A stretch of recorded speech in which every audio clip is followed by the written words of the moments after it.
invitation and very warm introduction. And I do spend a lot of time with your campus these days because 50% of my role is now to represent 4 of the UCITS campuses, so the Institutes of Transportation Studies. So that, of course, includes your campus, UCLA, UC Davis, and UC Berkeley. But my home campus is UC Berkeley, where I am a member of the faculty in Civil and Environmental Engineering. And as noted, I've been a co-director for the Transportation Sustainability Research Center for about 15 years. And today what I'm going to focus on is a lot of the work I've been involved in for about 20 years. So it's pulling together a lot of data, a lot of insights from what many of us refer to as shared mobility, which is part of the larger sharing economy. So here's just a start off with a presentation overview. So I'll assume everybody is not at the same level in terms of their understanding of the shared mobility system. So we'll start out with an intro, talk about some of the current trends, including things that have happened during COVID. Then I want to shift focus after we review some of the impacts, which are not universally the same across the shared mobility ecosystem, to a discussion about social equity and racial equity, and some work that I did years ago on identifying shared mobility impacts that included social equity effects. So not necessarily seeing that shared mobility was serving all members of the population. So we'll talk about that. Then I want to move a little bit more to the advanced technology discussion and talk about the convergence of a lot of different technologies that we're seeing all together. So sort of the grand mashup, and wrap up with some concluding thoughts. And so here I've got Einstein. This is one of my favorite quotes. We cannot solve our problems with the same thinking we used when we created them. And so that's sort of been our star in terms of looking at the application of different technologies and different ways of thinking about how people can access mobility. And about 25 years ago, when I proposed my dissertation topic, a lot of people were quite skeptical that people would ever entertain the idea of sharing. So I took the challenge on, and from that point onward, I've been very deeply focused on this topic. And my research is now global, doing a lot of work in developing countries now on this particular topic, alongside the developing world, or the developed world, my apologies. So this is the big sharing economy. It's a honeycomb diagram, and what it shows you is that there's multiple sectors. It's not just transportation. So I know I'm speaking to a transportation audience, but the biggest sector of the sharing economy is actually the space piece. So in terms of its revenues per year. So that's Airbnb and lots of different sharing approaches towards sharing desk space, office space, which is becoming a really appropriate topic as people are hoteling and thinking about different ways of accessing work post-COVID. But there's other areas as well. So you see a lot of services, so TaskRabbit. So a lot of people will actually go onto sharing economy platforms to work in what we call the gig economy. And a lot of this is the gig economy, but not universally, particularly in transportation. And you can see it in food services and goods, and even in money lending. So we're here in the pink, and that's going to be the focus of today's talk. So I am definitely a scholar of history, and I'm, as a result, very careful about my word choice as well as typologies. And so sometimes people ask me, like, why are you so precise with your definitions and so precise with your typologies? And I'll tell you, it's because if you look at the past, you'll see that this really isn't new mobility. This is, and that was proposed, thought about for decades and decades before us. Informal transit is a way of getting around, which is shared mobility all across the developing world, and happens to be one of the most dominant modes. When we look across history, there were moments in time when there were media articles and all sorts of tension around the bike is going to transform transportation. These jitney type vehicles are going to transform transportation, the streetcar system. And all of these things were sort of coming into the transportation landscape in the early 19th century. And this was before Henry Ford's car, even the electric car. And so there were a lot of people talking about like, wow, look at all of this diversity and all of this change. And to me, it's when you look back in time, it looks a lot like the conversation that we're having today about all these new entrants, these new players, these new form factors, these new modes. So there's a lot of similarities. But I think what unites the past and the present is the driving force behind all of this has been data. How do we provide shared mobility services with app-based technology? It's using data. It's using data to work on the operational side and to better understand the customer. And in the 19th century, it all came down to mapping the data and creating maps that helped people understand how to get from point A to point B. So the driving force between, I think, innovation and change has always been data. And so when we keep this in mind as we're thinking about the future of mobility, I think this is really one of the unifying factors. For those of you who are less familiar, I think more and more people are really familiar with this ecosystem, which is gratifying to me. This ecosystem diagram represents the whole shared mobility platform. And it starts with the ultimate forms of sharing: public transit, taxis, shuttles. These things have been with us for some of them over 100 years. And they're the core incumbent services. So when I define shared mobility, they are core central to that definition. It's not just the quote unquote new stuff or innovative stuff. In the blue, what you see is a whole suite of modes. They range from active transportation modes like bike sharing and scooter sharing. You see e-hail representing taxis. Even the high-tech shuttles are included in this portfolio. And something that I think is really important for us to recognize is the courier network services. And I'm going to talk a lot about how they are rising increasingly. But at the time we developed this ecosystem back in probably 2014, 2015, this was under development, we saw that the courier network services were coming, and we indeed have seen a rise in those, in part prompted by COVID-19, really a rise in them. And then in the middle, what you see are more legacy or core incumbent modes that are now getting infused with more IT, information technology types technologies. So everything from carpooling, which is really the ultimate ride sharing, van pooling, and casual carpooling. So that's the ecosystem. So I'm going to be speaking to a lot of the impacts that we see here in the blue. I've done a ton of research here, but I'm not really going to be focusing on that today. We're going to stay over here in the blue sector. So another thing that I want to do is start out with a definition of mobility on demand and mobility as a service, because these are really growing concepts. I think we're going to hear more and more about them. This is the notion that you're unifying a platform. So the platform is providing that diversity of not just accessing a single service via a singular app, but you're actually on a multimodal type of app. And there's differences in this terminology that I think is particularly important to highlight. So mobility on demand was defined by the US Department of Transportation. And it's, to me, more of an umbrella than it is a subset of mobility as a service. But oftentimes people confuse the mobility on demand sandbox, which was 12 small scale pilot projects that linked innovative mobility services with public transit, with that just being a subset of mobility as a service. But that's not right.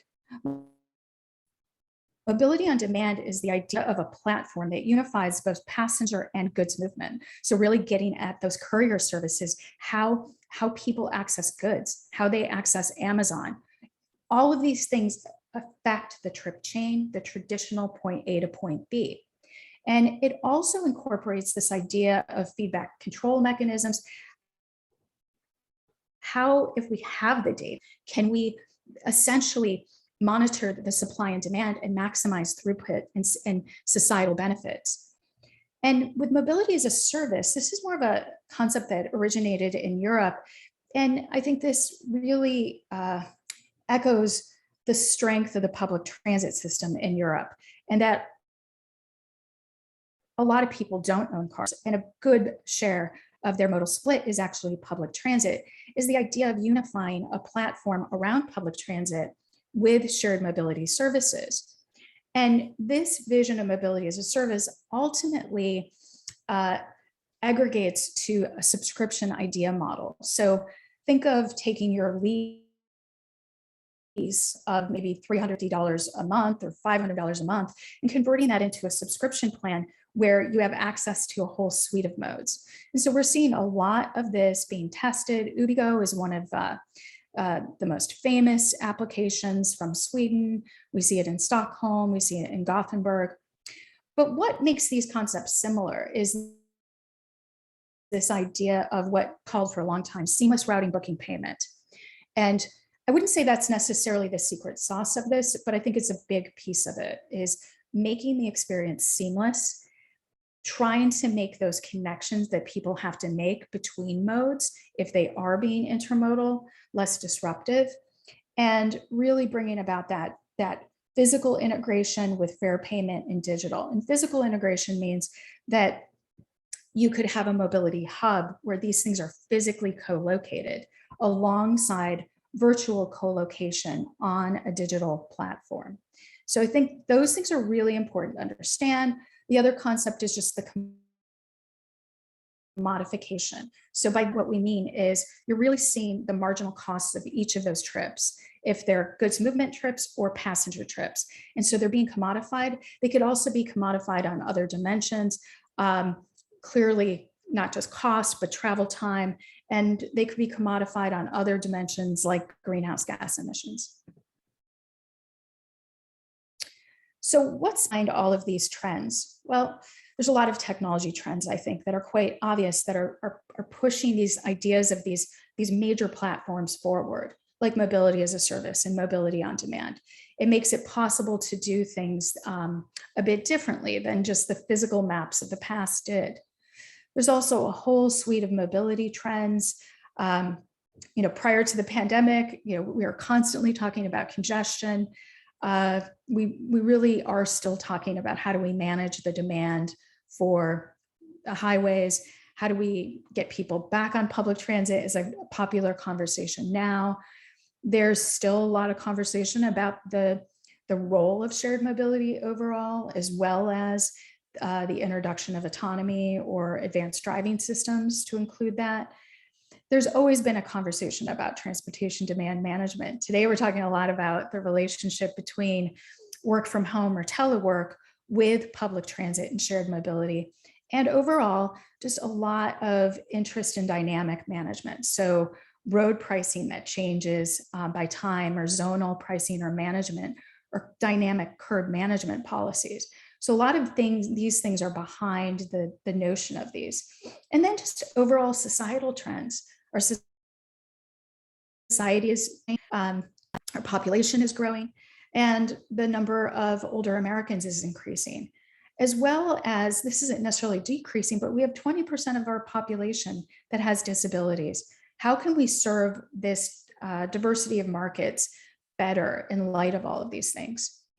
And one of the things I wanted to share with you while we're on the topic of mod and mass is sort of this area that I started to research deeply last couple of years during COVID in concert with the World Bank, was identifying in the developing world that there were these super apps, and super apps are at a scale that's even beyond mobility on demand.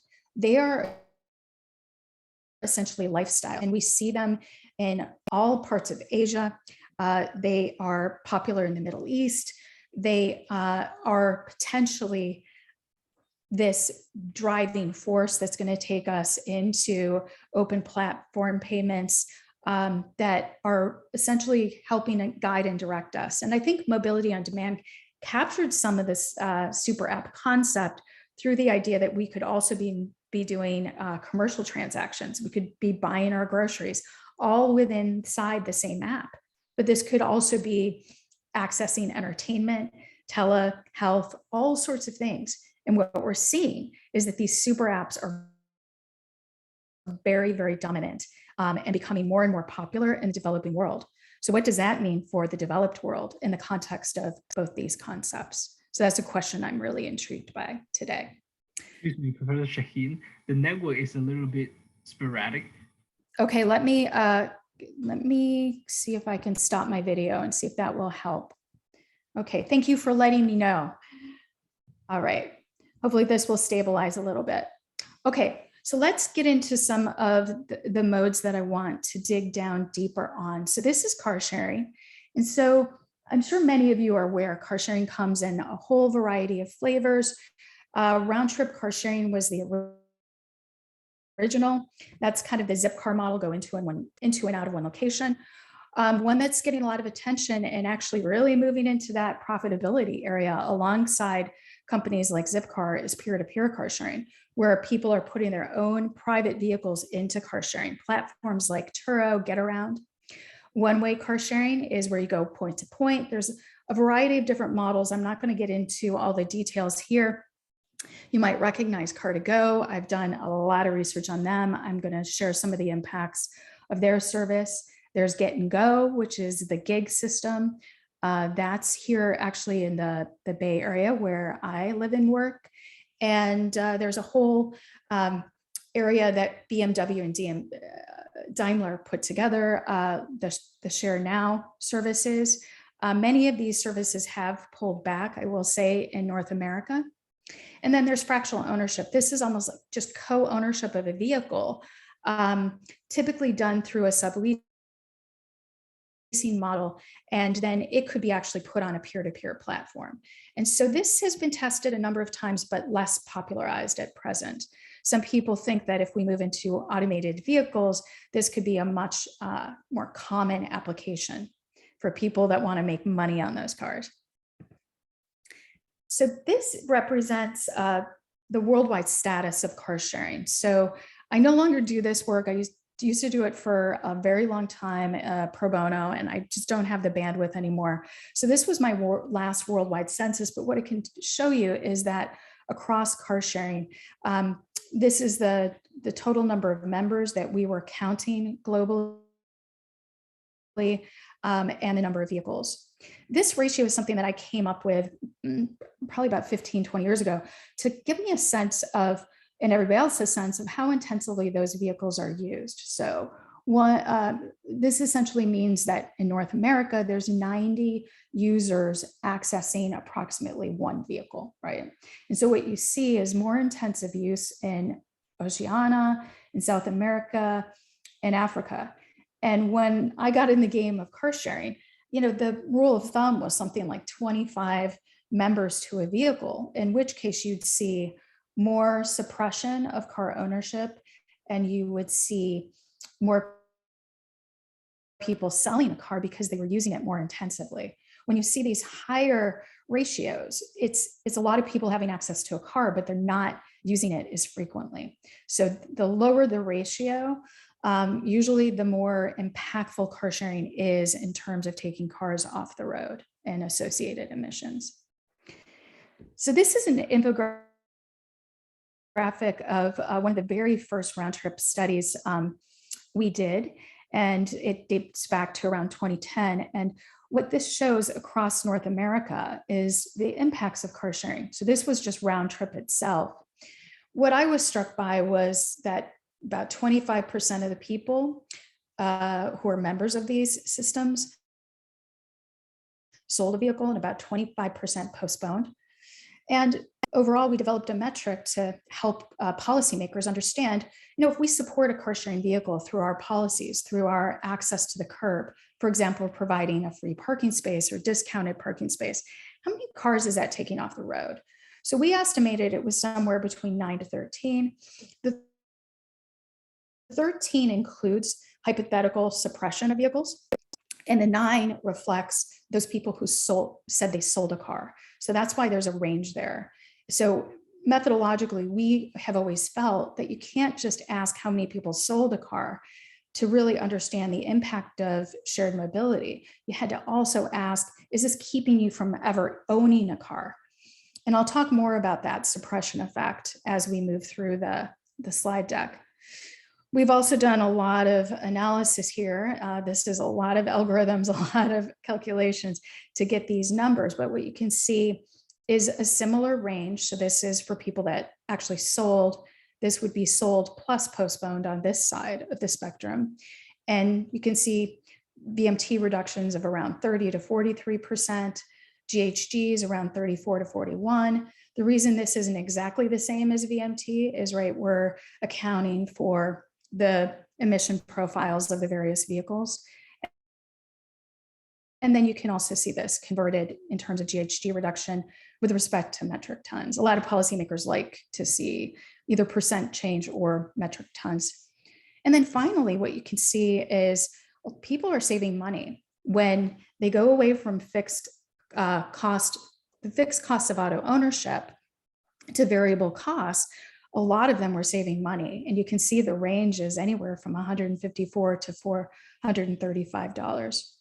In terms of the impact on public transit, it can be mixed. So sometimes car sharing draws away from public transit, and sometimes it is additive. This is an aggregated study, so you can't really see the disaggregated effects, where sometimes it is really drawing people to public transit, and other times, typically in a central business districts, being a little bit more competitive with public transit.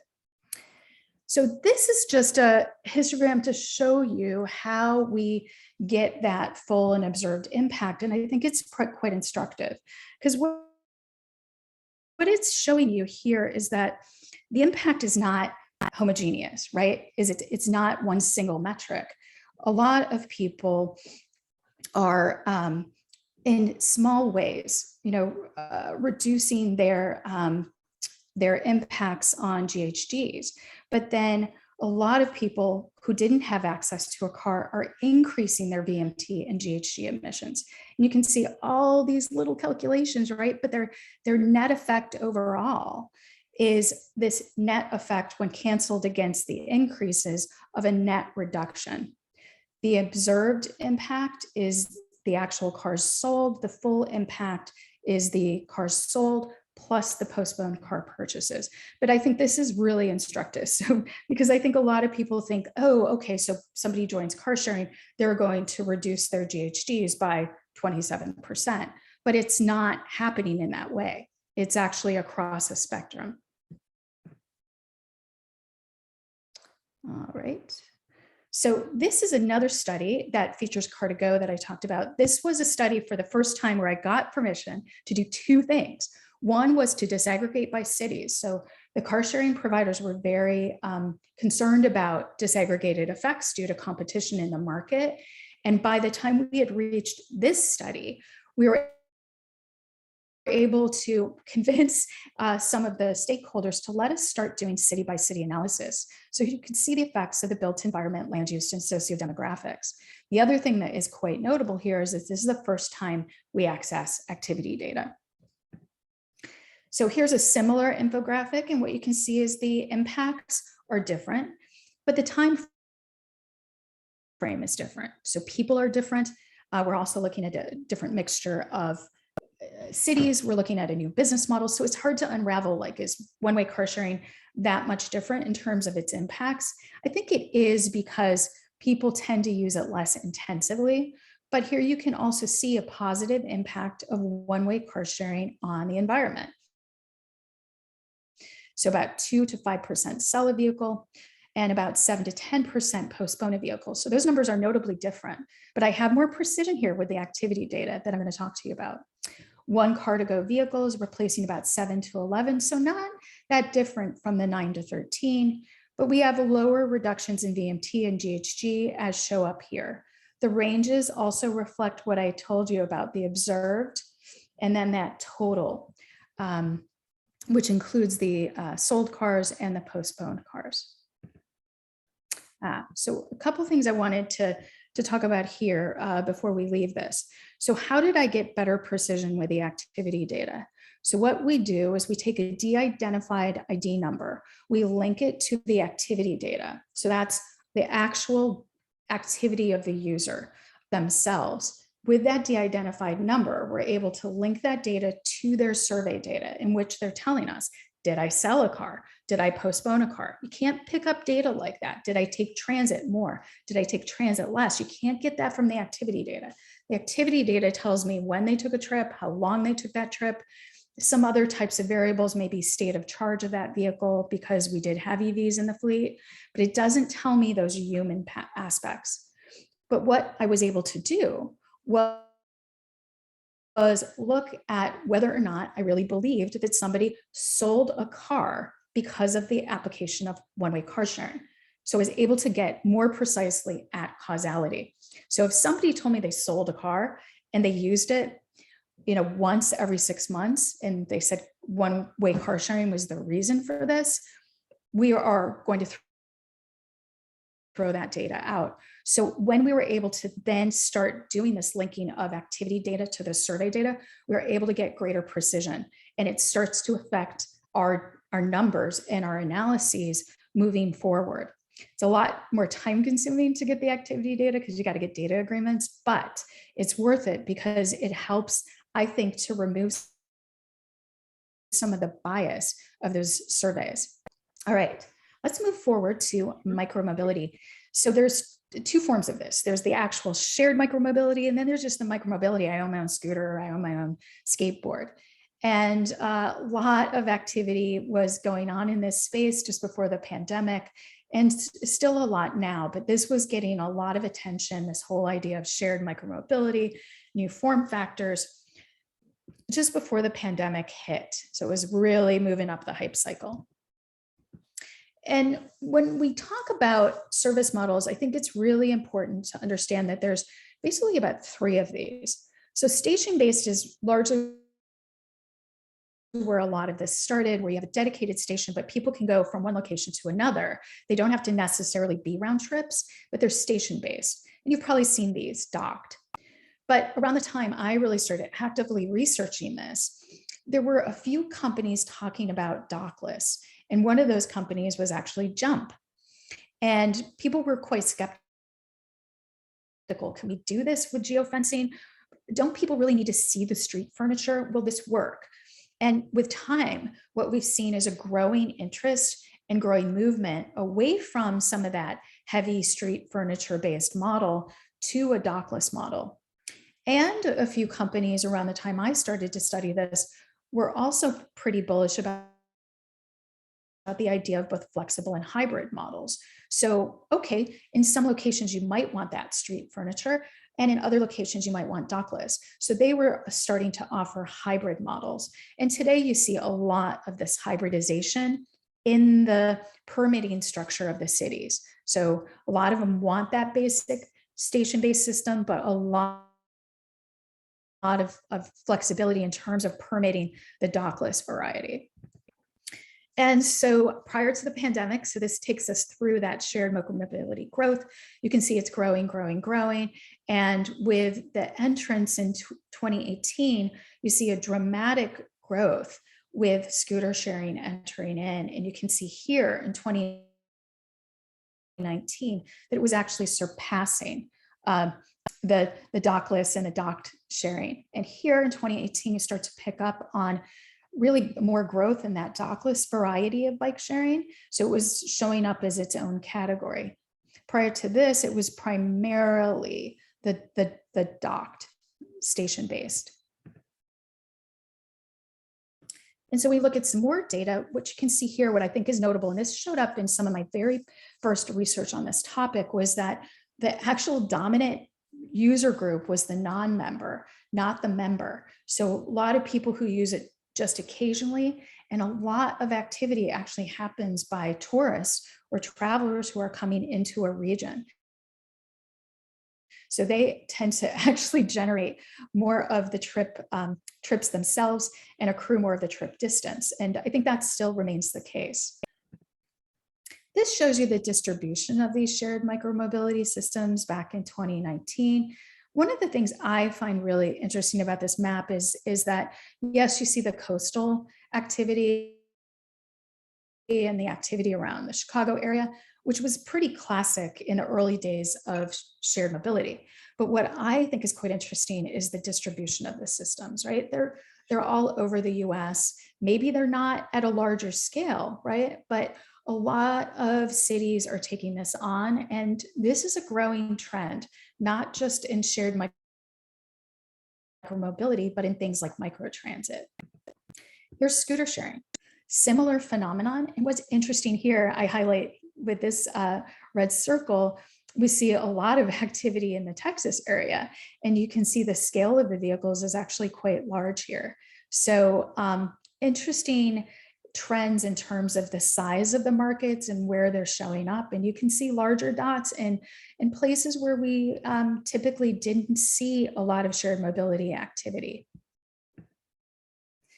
So this is a study that we've been doing for the North American Bike and Scooter Sharing Association. So I think we're entering our third year of doing this analysis for them with their data, and some of the key takeaways are here. So I'll just go through these points to the left.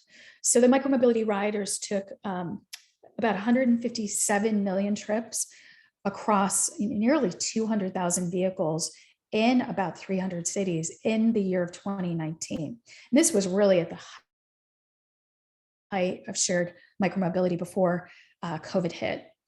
About 36% of the shared micromobility trips were actually replacing an auto trip. So that resulted in about 30 million hours of additional physical activity. So an active transportation mode.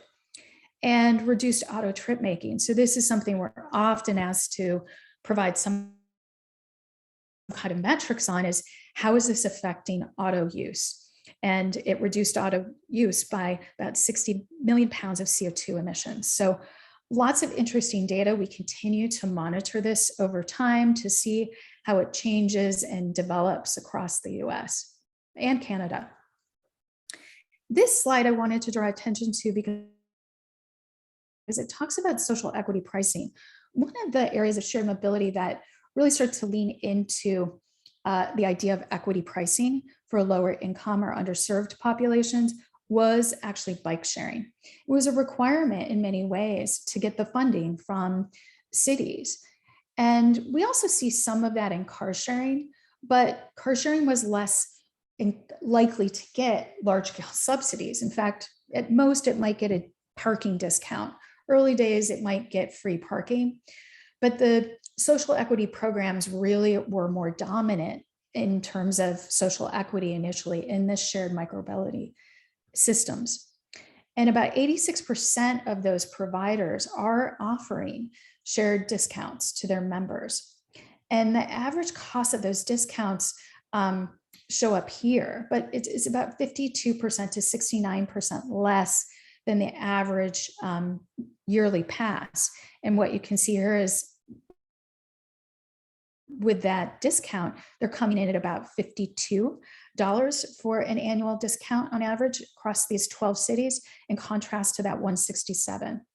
And then these are some other metrics that reflect equity, everything from having more adapted vehicles to equitable hiring practices to education and outreach to underserved communities to teach them how to use these systems. This actually cannot be underestimated, the importance of this.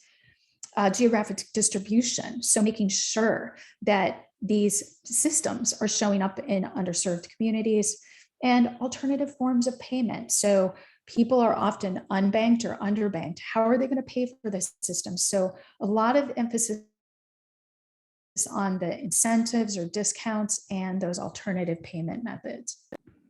E-bikes.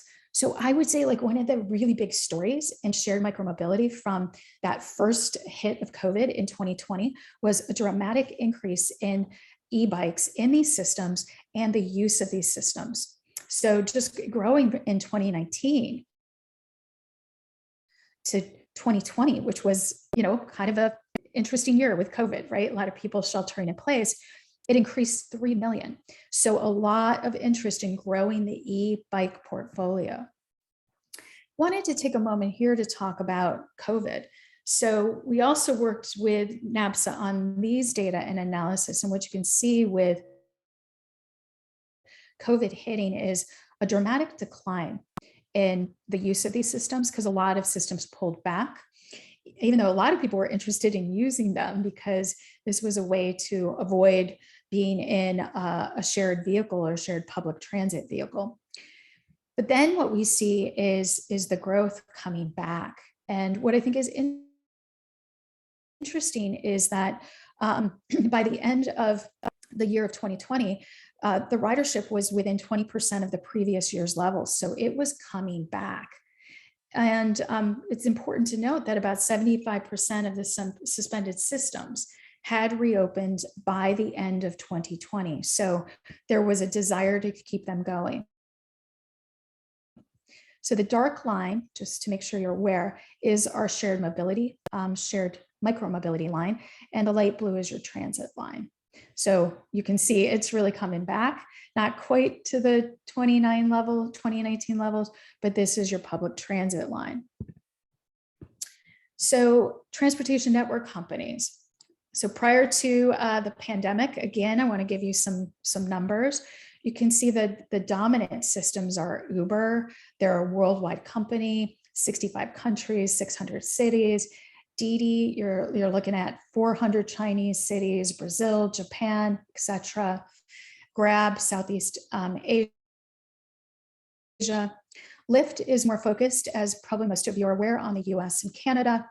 And what I draw your attention to is, rides per day. So you're looking at the volume. The greatest volume here is showing up on the Didi platform at 30 million, followed by Uber at about 15 million. And the number of trips per day, Uber is really leading the pack here at 10 billion, and followed by Didi at about 7.4 billion. So lots of activity. And that actually is from 2017. So by 2019, they may have been much higher. Okay, so this I think is a really interesting thing that happened during the pandemic. So during the pandemic, we saw a dramatic decline in the use of ride hailing or transportation network companies, and a pretty important impact on their bottom line. So what their revenues were showing up as. But what we see here is an increase in those courier network services I told you about. So a greater demand for Uber Eats products.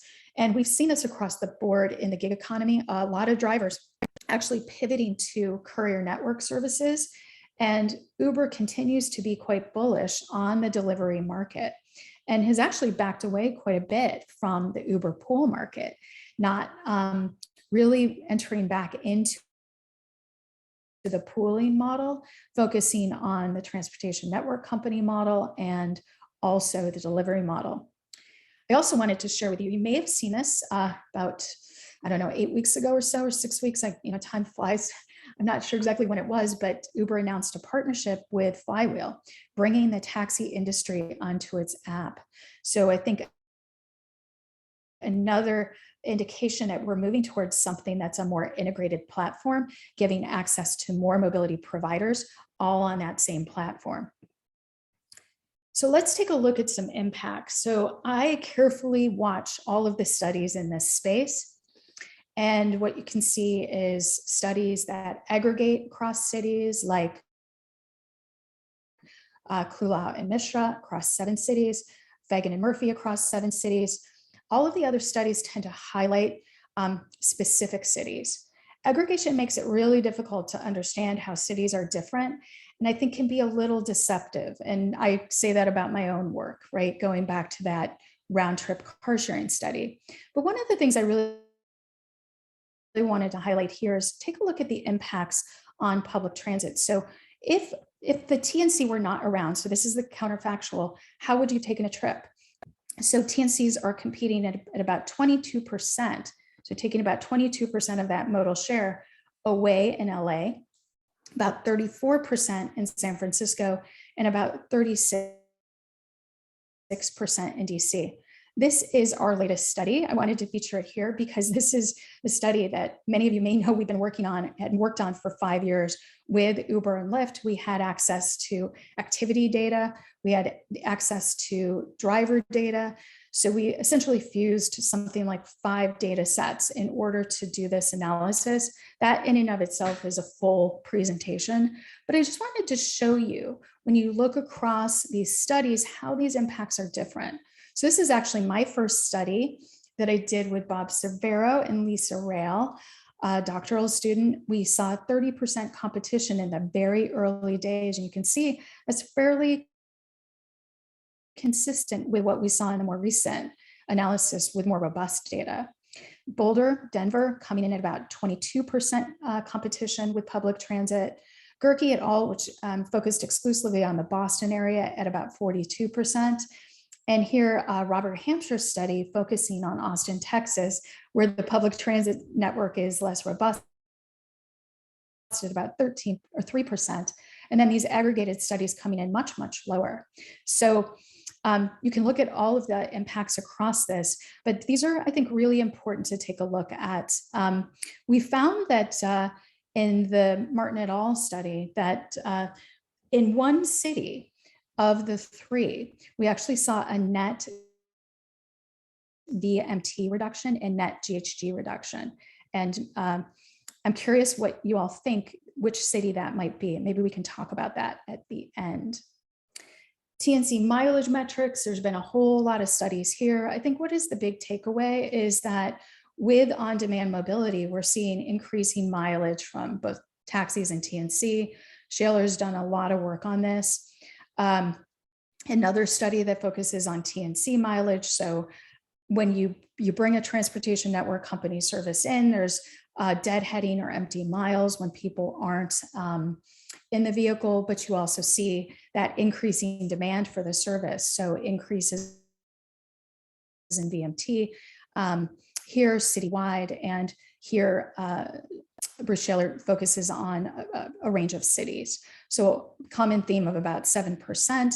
And then here's a study in San Francisco. So you can see intra SF VMT, the total VMT by weekday, and VMT on just a Saturday. So how it differs on a weekend as opposed to weekday, but pretty comparable when you look at New York City numbers. And congestion. So this is the time of day in which you travel. And this is yet again another SFCTA study. And bottom line here is there's definitely different temporal aspects to when you see activities in TNC. So, really peaks here, sort of a bimodal distribution in the morning to afternoon time, and then the evening time when people are out and about, maybe going to restaurants and bars. And their big takeaway was that TNC companies are responsible for about 50% of the increase in congestion, which is again a temporal dimension and a spatial dimension. So let's move on to microtransit. So this is the idea that you might have a service that's a scaled down kind of bus, and you can have fixed route versions of this, fixed scheduled versions of this. Companies like Via and Transloc used to provide these services. They're now really back office, so working behind the scenes with transit operators as opposed to providing them themselves. And flexible routes and on-demand, so the more on-demand, also 3 types of services that provided that. I believe Spare is still operational. So this is getting a lot of attention because as we look at transit finance and transit ridership, particularly the impacts of COVID, maybe some of these routes that are less cost effective and less efficient in terms of moving a large number of people could be scaled back. So a lot of transit operators are looking at this. This is Smart RT. Actually, we have a UCITS Resilient and Innovative Mobility Initiative project that highlights the understanding from the Smart RT system, which is quite successful.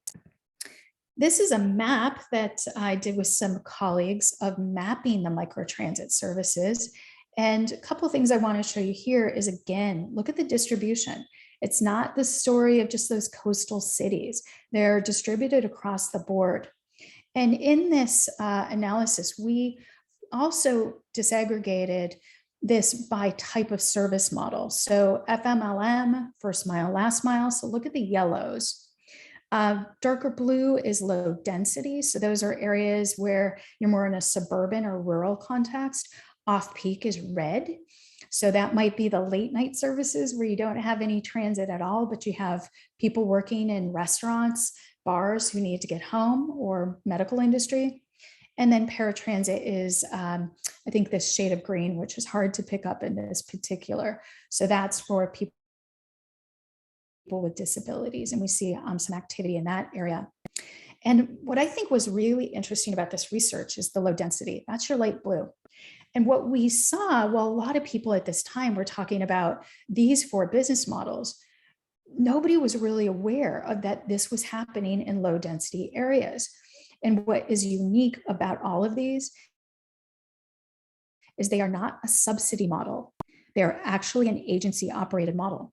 So meaning they might partner with the private sector and back office in figuring out how to provide that service, that routing, booking, payment service, but it's white labeled. It's them providing it, or it's just them providing it themselves. But at this time, what we were picking up on was the growth of this in terms of the overall models. Look at this is 20, this is 13, this is 15 deployments, low density. And this continues to be a very popular story alongside agencies subsidizing, but also just the transit agencies embracing potentially a new flexible model in service. One of the big takeaways from all of this is the city matters. The role of the built environment matters. One size does not fit all. Policy strategies to maximize the social and environmental benefits are not homogeneous, right? It's a local story. I think where we're going more and more with this story of public transit and shared mobility is a local story. So we've got to get those disaggregated data. We've got to understand the social preferences, and we can't overlook, right? One area may be much more inclined to really enjoy scooters, and others, like Texas, remember we saw that, as opposed to bikes or microtransit. And we know the story of Amsterdam and bikes, right? We have to take into consideration those localized social preferences and tailor our strategies based on the location. So as I move to wrap up, I wanted to just talk about transportation equity and how we went about looking at this. So USDOT contacted us in the mid 2015 timeframe of last decade, and wanted us to look at shared mobility and transportation equity specifically. And when we started to look at this, we needed to look at a whole range of factors, not just the traditional, are you low income or do you have a disability? Or the economic factors, are you banked or unbanked? But were there other things that we really needed to look at? And what we concluded from our research was that culture does really matter. Some people are less comfortable getting in a vehicle based on their culture with a stranger. There are language barriers. Platforms are not multilingual. There's a mindset approach. Some people are very concerned about privacy and tracking of their technology, for example, or not motivated to learn how to use a smartphone. And then there's these spatial and temporal aspects as well. This is basically a hodgepodge of a lot of these studies that I've been doing that represent all of these modes, including microtransit. What's the key takeaway here? Key takeaway is a majority of users are Caucasian. The majority of them are well-educated. The majority of them are not making a ton of money, but are upwardly mobile in terms of their income. Maybe they're younger, they're well-educated, and they're on their way to making more money. So they're not really well serving a range of ethnicities and races. They're definitely not tending to focus on lower income individuals or people who have lower degrees. And they tended overall to be people of younger ages. So what do we do with this? If shared mobility potentially has an opportunity to serve all people, what are we going to need to do to address that? So that's what that whole framework was about, is really coming up with frameworks for doing that, including a framework that we developed, which is called STEPS, which is spatial, temporal, economic, physiological, and social. So that captures all of those aspects that I've been talking about.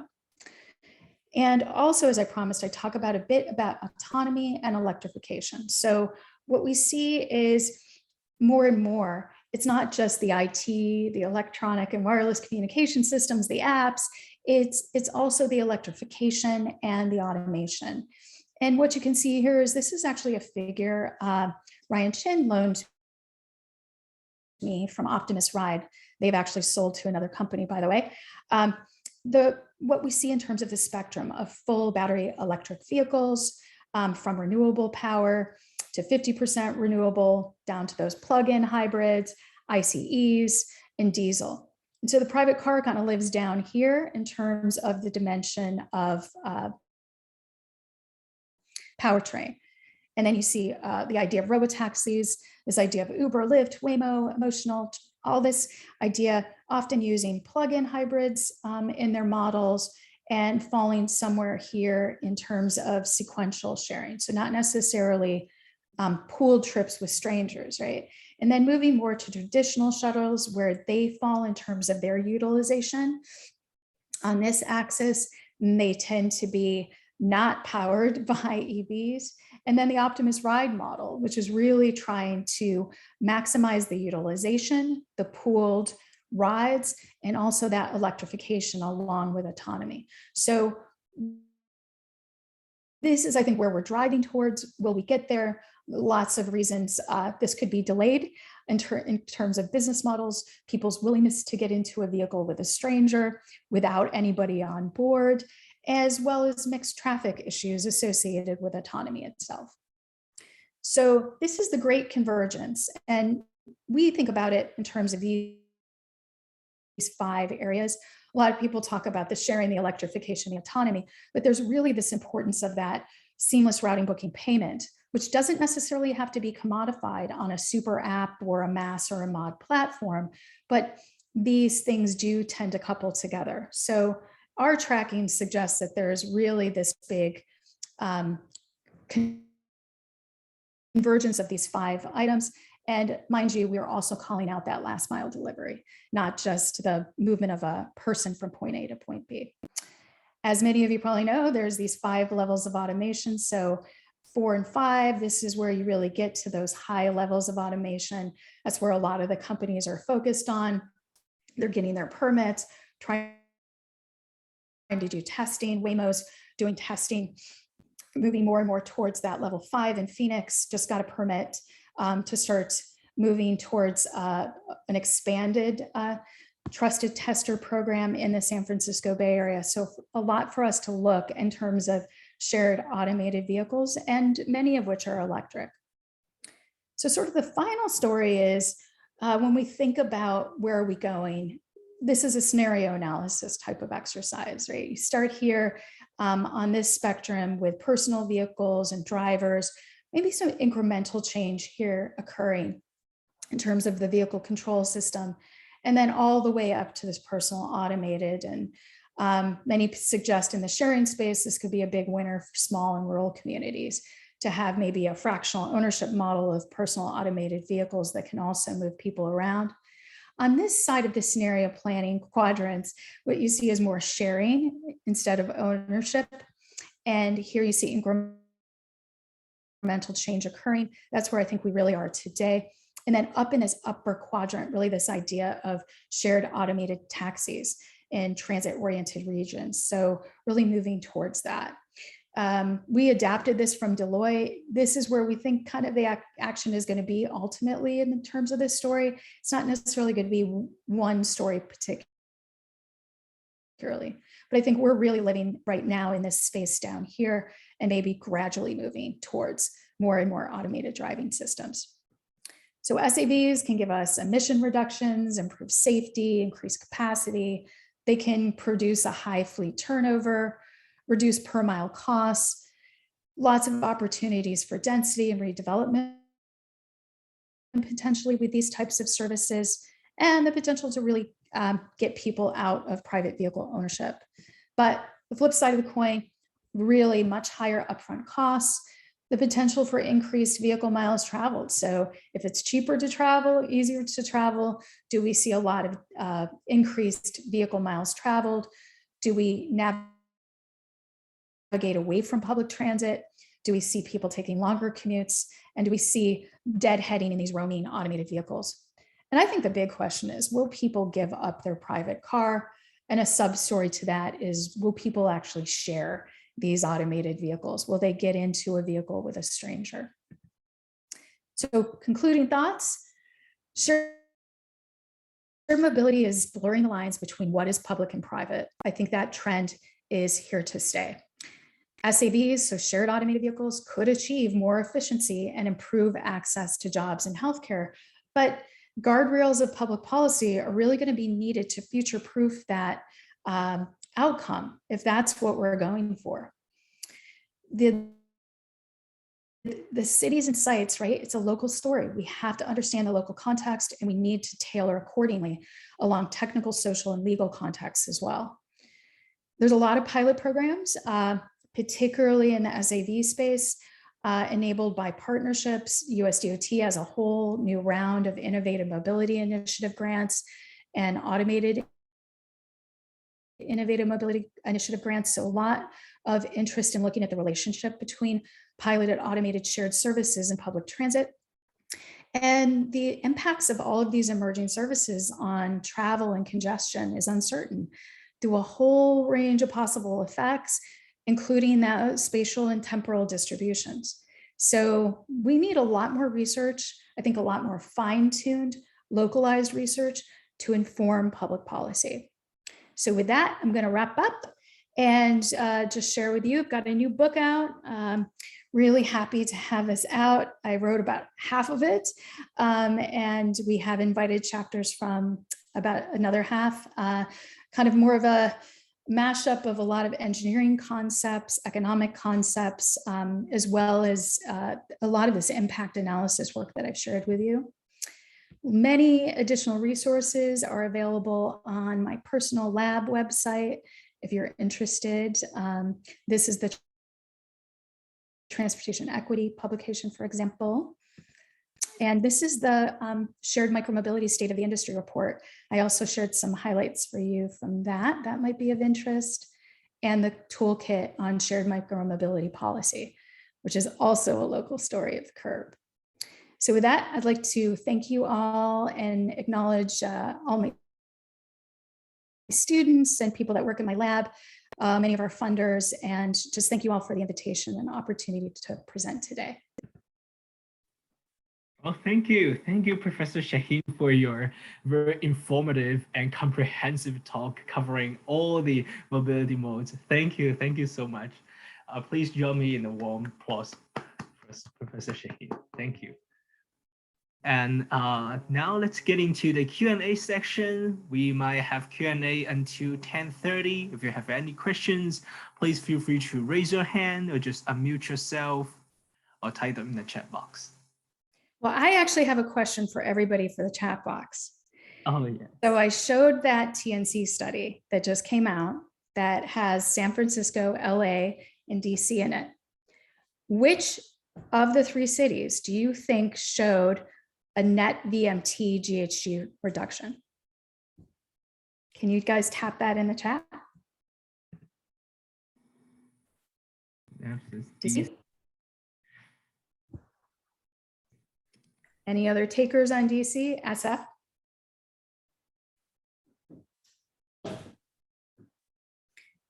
Okay, some DCs, couple SFs, any LAs?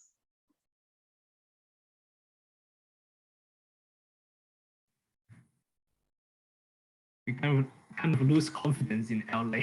Yeah, I don't see any LAs. All right, do you guys want me to tell you which city it is? Yes, please. It's Los Angeles. Oh, really? It's Los Angeles. The competition in San Francisco with auto ownership and use is not enough to overtake the emissions from the TNCs, nor is it in DC. But in LA, given that land use and built environment, we found more people were actually suppressing a car and taking a TNC. So this, I think, is just also helps to emphasize why it's so important for us to do analysis on a city by city basis and to really look at the localized effects, because the story isn't necessarily what you think the story is. Oh, wow. Is it because of our public transit sucks, the LA area? So that Well, I think there's more public transit in San Francisco and DC. So there's more mobility options and choice for people to pick from. And the densities are different. We're Los Angeles, fabulous city, but it's a sprawling city. And so what we found, right, was that the suppression effect, the reduction in that auto use was what their personal auto use was what really caused that net effect. So I think it's just a really interesting story, and one that I didn't know the answer to. Oh, wow. Right? I didn't know going into it which cities. I mean, going into it, I can tell you that the TNCs were super curious about, the suppression effect, because that very first study I showed you in 2010, where we saw 25% of the market said that they sold a car. What I can tell you I've seen since 2010 is more and more of the users of these systems haven't ever owned a car. So if you don't account for the suppression effect, it's not an entirely full, robust story. And a lot of studies, all they do is they ask, did you sell a car? Not did you suppress a car? So going into the big study with Uber and Lyft, one of their hypotheses was, is the suppression effect of giving people an option to owning a car and using a car enough with the TNCs, because they're on demand, they're potentially easier to use, they're available. At the time we were doing this study, they were very cost competitive with taxis. Would this actually cause a total net VMT and total net GHG reduction? And the answer is yes, but only in one city. I see. Yeah, I thought Professor Brownstone have a question. Awesome. Yeah, it's just a follow-up to that. I wonder how much of that is due to the fact that at SF and DC, there's good transit to the airport, but there is none really in LA yet. I mean, they're working on it. But my guess is that, I mean, just thinking from my personal standpoint, a lot of the trips that I took on Uber and Lyft were to the airport. Yeah. Whereas when and John Danielle's here as well, he and I used to go up to Oakland all the time. We would typically take a private car to Orange County Airport because that's the only option, and then we'd take BART, from there up to UCOP. So that suggests that maybe transit links to the airport is an important variable here. And that's a great observation, David. We didn't do the analysis based on trip purpose. We do have a ton of data on trip purpose, but we didn't align it in terms of the analysis on the VMT GHG. But one of the most popular trips for people is trips to the airport. Yeah, interesting. Yeah, but I thought that would be interesting just to see what you guys thought, because that study only recently came out, and so a lot of people don't even know about it yet. And I think that was one of the really interesting takeaways, because a lot of people were saying VMT increase. There's no way TNCs reduce VMT. Yeah, always the exception. Well, in this particular study, at this particular time, those cities, by the way, were selected because they were robust cities with pooling. So we are also taking into consideration occupancy level in all the calculations. Yeah, thank you. Thank you, Professor Shaheen. And any questions from the audience? I saw there's questions in the chat box from Irene. Is it possible that TNC trips in DC and in San Francisco were originally mostly served with transit? That's a great question. And my first study, I think, showed something around 36% competition with transit. And the second study, I think, was 34%. So San Francisco is among, in terms of the cities that have been studied as cities alone, not aggregated, right? San Francisco is definitely, the public transit market has been impacted. And what those data say to me, because those two studies were done at very different times, that it's stayed pretty consistently a competitive mode with public transit, despite some of the actions of the TNCs to create more synergy with public transit, for example, on their apps. So the other city that had a big hit from public transit from that one table I shared with you was Boston.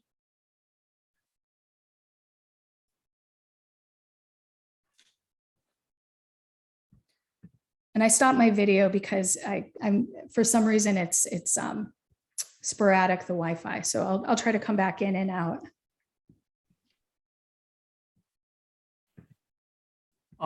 So shall we continue the question? Yeah, let's go. Yeah, I saw there's a question from Nav. Is that for LA study, is there analysis of how many personal vehicle trips were replaced by TNC trips? Yes, that is all in the study. The study is really long. You could read it for a while. So yes, a lot of details, city by city. That's why it took us so long to do it. We had so much data, and it's essentially doing the same study 3 times. So yes, that's part of the study. I see. I also saw a question from Professor Support. The question is, are TNCs taking riderships from transit? Does this taking over ridership depends on the nature of the transit? Like yeah, yes. He's asking about rail or bus, right? Is it rail or is it bus? And it tends to compete more with rail. And that analysis is also done. I see. Professor Shaheen, I personally have a question of drawing the conclusion of causality. I remember I spoke with one of my friends from the stats department, and he told me that he's working on the works of clinical trials. And he said that if we need to draw the causality in a strict way, we need to do some control experiment. If not, if just from data, we might need to, the best way we could do is the propensity score method. Do you have any thoughts of like drawing the causality in terms of data? I remember there's one slide you mentioned before the micromobility, you mentioned the activity data. Yeah. Yeah. Okay. So can you hear me? My Wi-Fi is coming in and out. Can you hear me okay? Okay, good. So I got bits and pieces of your question. It's a question around causality. So why don't I treat that question by telling you how we do it? So in order to get at causality, we have to ask essentially the counterfactual, right? It's like, what would you have done otherwise, right? And so that is normally how we will get at that question. So it's asked in a very precise way in terms of whatever shared mode it is, right? So did Car2Go cause you to sell a private vehicle? So we're asking it in a very precise vehicle. If Car2Go left your region, what would you do? Would you buy a car? Would you get a transit pass? What would you do? Then we take that activity data to really screen whether or not we think the answer to that question is believable. And to be honest with you, a lot of people overstate that in our belief, right? So we pick a spectrum of like, if you use it X amount of times per week or per month, we'll keep your answer that you sold a car, for example. If you're only using it a handful of times per year, it doesn't seem very plausible that Car2Go caused you to sell a car. So that's how we're doing it. It's not necessarily a statistical method or a control. I don't have a control group, right? I don't have those kind of scientific method types of control, but what it is a very precise question. And if you don't ask the question in that way, I don't think it's possible to get at causality.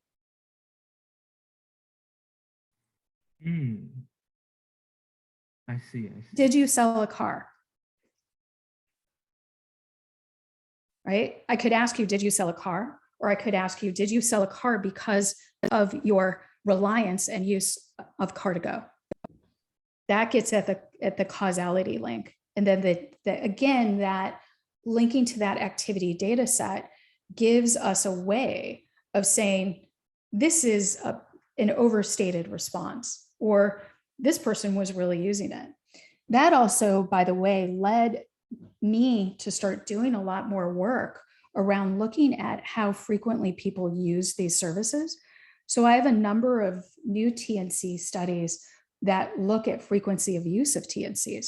And what I found in one of the studies, which has been published, is that heavy TNC users who use it 3 or more days per week actually use TNCs differently than people who use it less than 3 days per week.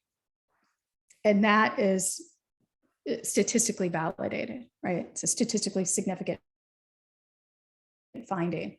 And so they perceive things differently, and they're more multimodal, which might not surprise you. I see. Well, thank you for the answer. I saw there's also a question from the audience, from Eduardo. He says, what type of models do you use to get these results?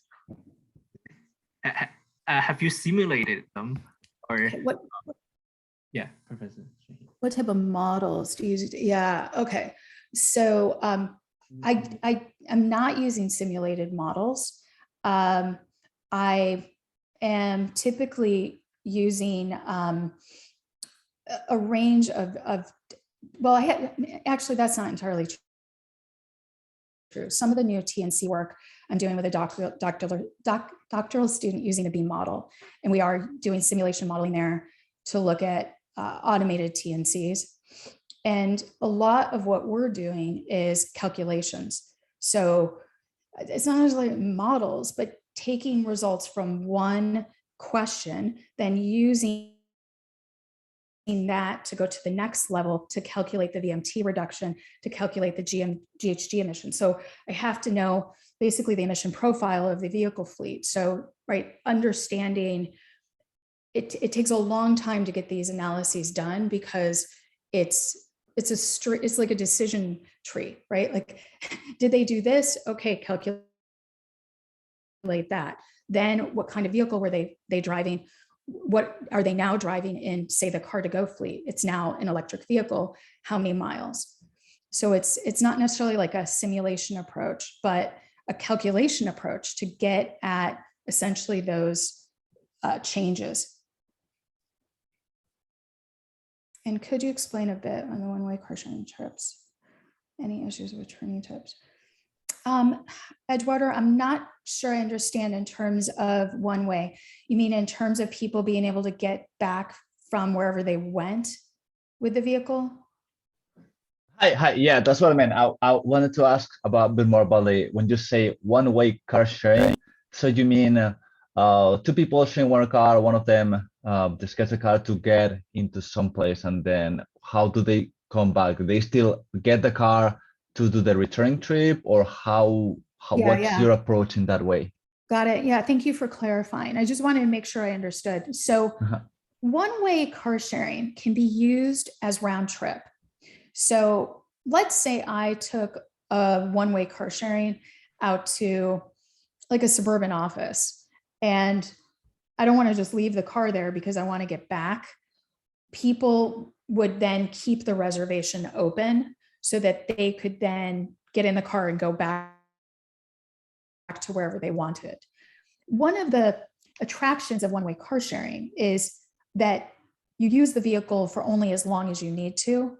You go wherever you're going, and then you either take transit or a TNC, or you walk, or you pick up another car-to-go vehicle to get back. And so that's one of the reasons it's very popular, is that it isn't like a zip car where you have to take it out for 2 hours or 3 hours to complete a full trip. It can be used just like a round trip car sharing system. And so again, you'd be kind of crazy if you took the car-to-go vehicle and you took it off the platform and you were in a remote location. But if TNCs are an option for you in that location to easily get back, then it would be okay to do that. What we found with the one-way car sharing study with Car2Go was there was a strong complementarity between people using Car2Go for one trip and using a transportation network company on the trip back. So they might drive to the restaurant, but take the TNC home from the restaurant. So Okay. we saw a lot of complementarity between those two modes. Okay, thanks. Yeah, so what it's doing, right, is it's providing more choice if it's on a robust platform with other shared modes. So you only use it one way because that's all you wanted. We're round trip, right? Once you take that car, you got to get it back to that fixed location, to that lot. Yeah. Thanks, Susan. I'm asking because I'm a PhD student here at UCI, and I'm also working towards trying to simulate the impact of using ride matching or car sharing systems, or even using autonomous vehicles. And one of the things we thought about is, okay, what happens when we try to match people using these autonomous vehicles? So we can send them one way and then the autonomous vehicle will go somewhere else. But how do we ensure that this person will have another available mode of transportation to go back home? But yeah, exactly, trying to rely on having a robust network of different transportation options is something that I feel like it's easier to understand and easier to explain, but sometimes it's more difficult to try to simulate if you're having a network something. Yeah, no, I totally get it. But in reality, in a lot of the real world applications of this, what you're seeing is not full reliance on I'm all in with Car2Go and that's it. What you see is that when someone adopts one of these modes, there is a propensity to use other things because they're more comfortable with short-term access. But I get it, in your modeling world, it's going to be much easier to just do one-way SAVs. Yeah, great. Thanks, Susan. Yeah, by the way, thanks for the very nice presentation. I like it a lot. Oh, my pleasure. Thank you. Thank you. And for the sake of time, we might have last question is from Irene from the chat. And Irene asked, all these calculations that you mentioned, are they based on survey data, or do you have more comprehensive data set like? Oh, no. Yeah. So yeah, they're based on more and more. I'm bringing in more and more complicated data to answer these questions because I think you get more and more precision. So I've got to have the emission make and model, right? Like the make and model of the cars. So in a TNC fleet, you can imagine how much work that is to get that data, right? So if I'm going to give you a VMT GHG analysis, I've got to not just know which cars are increasing vehicle miles traveled, where are they coming from? So I have a driver database. Where did the driver live? Where does the driver drive? Right. I've got a database on essentially the make and model of the vehicles. I've got occupancy level of the vehicles. I've got travel time, travel distance of the vehicles. And then I have the survey data, which answers questions that the activity data, that's what I kind of call these more objective data sets, right? I can't answer all of these questions without survey data.